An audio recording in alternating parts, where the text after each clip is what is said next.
Assalomu alaykum, kanalimizga xush kelibsiz. Kunning muhim yangilik va hodisalarini kuzatib borish uchun kanalimizga obuna bo'lib qo'yishni, video ostida like tugmachasini ham bosib qo'yishni unutmang. Xitoy ham Eronga yordam berishi mumkin. AQSh razvedka ma'lumotlariga ko'ra, Xitoy Eronni moliyaviy yordam, ehtiyot qismlari va raketa komplektlari bilan ta'minlashga tayyorlanayotgan bo'lishi mumkin. Biroq Pekin energetika ta'minoti va Hormuz bo'g'ozidagi barqarorlik yuzasidan xavotirlar sababli ehtiyotkorlik bilan harakat qilmoqda.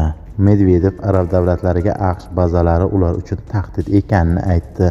Rossiya Xavfsizlik kengashi raisi o'rinbosari Dmitriy Medvedev Force ko'rfazdagi arab davlatlarining o'z hududlarida Amerika bazalarini joylashtirish va soddalarcha ulardan himoya kutganini istehzo bilan gapirdi.